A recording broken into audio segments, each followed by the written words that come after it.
Welcome back to Sales Insights with Sarah. This is the podcast for sales professionals and business leaders looking to implement new strategies and drive sales growth in their organisations. I'm your host, Sarah Downs, and my guests and I will be sharing with you some of our own experiences in business and sales insights to help you gain focus and take action.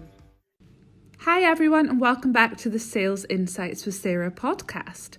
So today I'm going to talk about our buying habits as salespeople actually, and how our own way of buying, or as we call it, the supportive or non-supportive buy cycle, can get in our own way. So the reason this has come up is I'm doing a lot of work right now on tracking the competencies of salespeople and doing analysis for CEOs. And supportive buy cycle is something we're looking at really closely. So to explain this, I'm going to use a bit of a story. So if you can imagine you're walking into a hardware store to buy a pot of paint. So let's say we're going to go for a sky blue color for the bedroom. Now, one type of person, or one type of buyer, I should say, will run into the hardware store, grab the first sky blue they see and run back out. The second person is going to find the sky blue section and ask the cashier for some advice, maybe ask to see a sample. They're going to make their decision on the day and take the paint home. And then the third person is going to go and get every single sample pot they can find of sky blue paints, take them home, get it all on the bedroom wall before making a decision.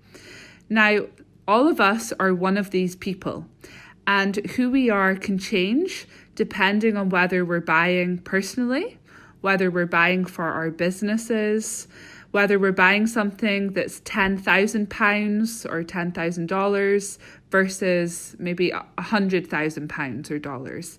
So our buying habits can change depending on what we're purchasing and who we're purchasing for.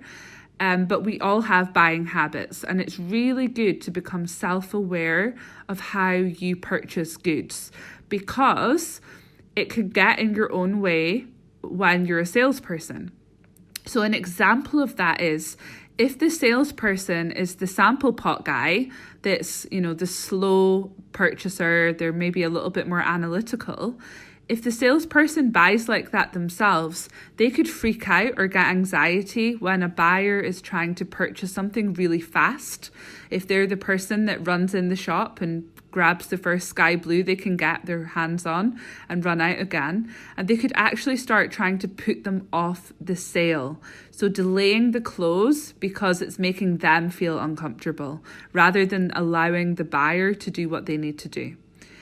On the flip side of that, if somebody is a salesperson and they're the person that runs in and grabs the first pot of paint they can find, they may be too impatient with the person that's the sample pot guy. So it's not that there's any right or wrong way of buying.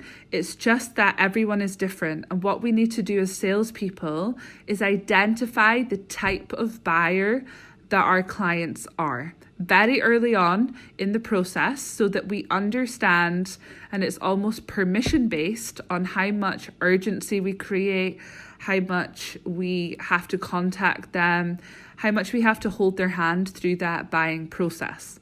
So I really hope that makes sense and that helps somebody. But my advice to you all is just try and identify and become self-aware of how you purchase different types of goods and whether there is a difference on how you purchase personally versus for your business. And then try and think about some of your top targets right now, or top prospects. And do you truly understand how they buy? Have you asked the right questions to identify this factor? Because it is really going to help you get them through that sales process. And I have been amazed at how many salespeople who would see themselves as extremely experienced, maybe 20 years plus years of experience in sales, where I'll identify their own buy cycle and then ask them openly, do you believe that your clients buy the way that you do? And they answer yes. So that happens a lot more than you all probably think it does, which is why I wanted to create this episode and tell you how important it is to become self-aware and identify when you're getting in your own way. Thanks everyone. Speak to you soon. Bye. Thank you for listening to the Sales Insights with Sarah podcast. Remember to subscribe if you haven't already so that you are notified of every new episode.